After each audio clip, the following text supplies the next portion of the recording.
Assalamualaikum warahmatullahi wabarakatuh. Saya Siska Tulus Lazuar dari Universitas Islam Negeri Araniri, Banda Aceh. Di kesempatan kali ini saya akan menjelaskan mengenai etika kepemimpinan.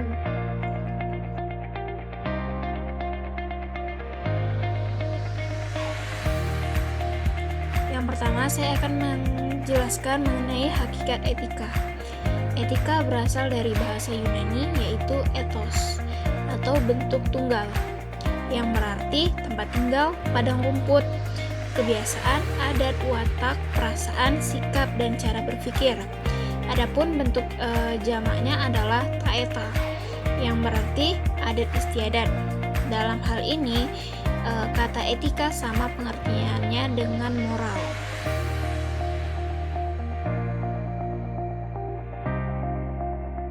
Selanjutnya, pengertian etika kepemimpinan. Teman-teman pasti tidak asing lagi dengan kata etika kepemimpinan. Ya, etika kepemimpinan adalah sebuah perilaku, sikap, moral, tindakan dari seorang pemimpin terhadap perusahaan dan karyawannya yang dapat membawa perubahan bagi perusahaan atau instansi tersebut. Kemudian teori etika. Teori etika terbagi menjadi tiga. Yang pertama egoisme, kemudian yang kedua utilitarianisme, yang ketiga deontologi. Adapun egoisme terbagi menjadi dua konsep, yakni egoisme psikologis dan egoisme etis. Kedua konsep ini tampak mirip, namun sebenarnya kedua konsep ini itu berbeda. Egoisme psikologis adalah suatu teori yang menjelaskan bahwa semua tindakan manusia dimotivasi oleh kepentingan diri sendiri. Kemudian, egoisme etis adalah memberikan landasan yang sangat kuat bagi munculnya paham ekonomis kapitalis dalam ilmu ekonomi. Kemudian yang kedua adalah teori utilitarianisme, yakni suatu tindakan yang dapat dikatakan baik jika membawa manfaat bagi sebanyak mungkin anggota masyarakat atau dengan istilah yang sangat terkenal. Jadi ukuran baik tindakannya dilihat dari akibat konsekuensinya atau tujuan dari tindakan itu. Kemudian yang ketiga yaitu teori deontologi. Berbeda dari teori-teori sebelumnya, teori deontologi ini adalah teori yang menilai suatu tindakan berdasarkan hasil dari konsekuensi atau tujuan dari tindakan.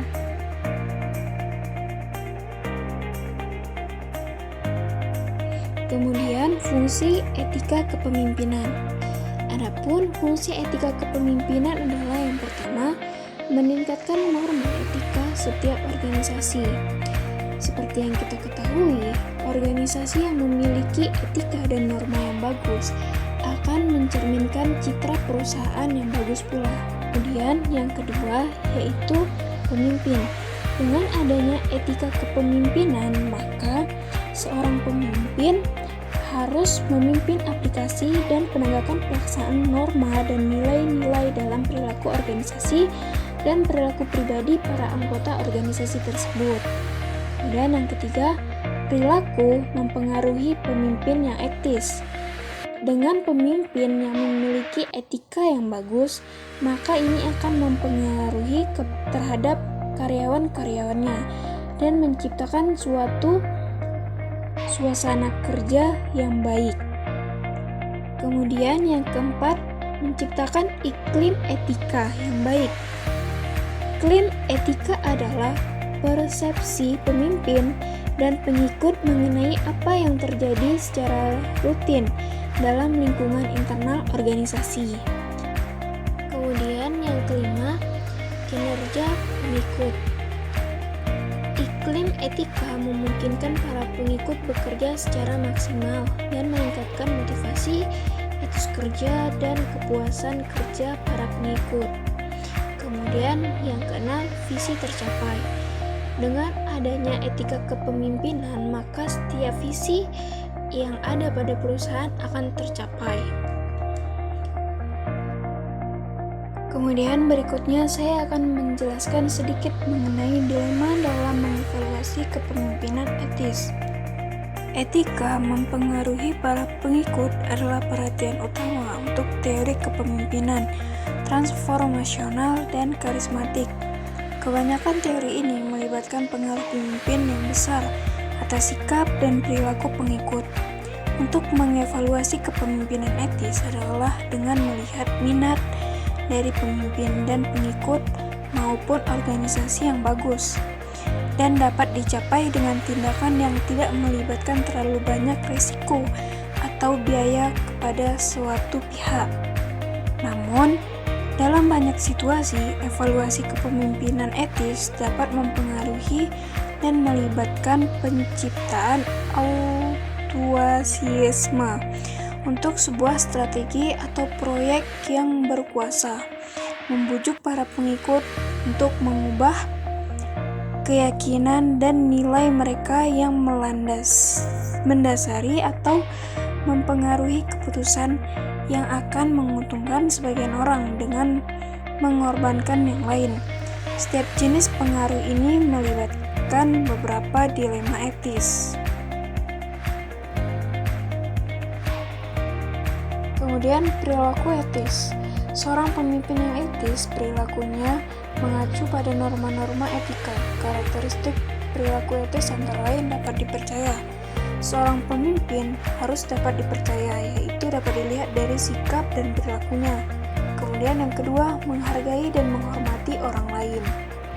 Seorang pemimpin yang tidak dapat menghargai dan menghormati orang lain, maka akan menghasilkan suatu ketidaknyamanan dalam bekerja. Kemudian yang ketiga, bertanggung jawab. Seorang pemimpin harus mencerminkan dan memiliki sifat bertanggung jawab terhadap perusahaan dan kinerja perusahaan. Kemudian adil, tidak membeda-bedakan. Yang kelima, kewargaan organisasi.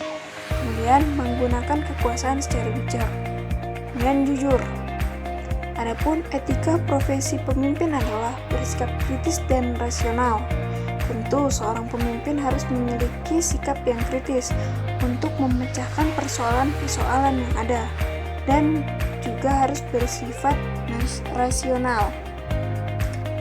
Kemudian yang kedua, bersikap otonom. Kemudian memberikan perintah-perintah dan larangan-larangan yang adil dan harus ditaati oleh setiap lembaga dan individu.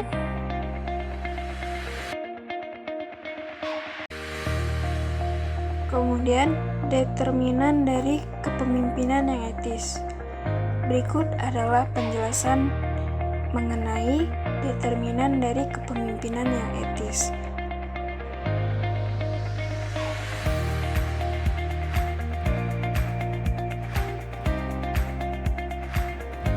Kemudian, saya akan menjelaskan mengenai etika dalam pemerintahan. Dalam organisasi administrasi publik atau pemerintahan, pola sikap dan perilaku serta hubungan antar manusia dalam organisasi tersebut dan hubungan dengan pihak luar organisasi pada umumnya diatur dengan peraturan perundang-undangan yang berlaku dalam sistem hukum negara yang bersangkutan. Bagi aparatur pemerintah, budaya dan etika kerja merupakan hal yang harus diperhatikan oleh pemerintah pusat atau daerah pada tingkat departemen atau organisasi dan unit kerja di bawahnya. Adanya etika ini diharapkan mampu membangkitkan kepekaan birokrasi dalam melayani kepentingan masyarakat. Sekian penjelasan dari saya. Saya mohon maaf jika ada salah kata atau pemaparan dari penjelasan saya ada yang keliru.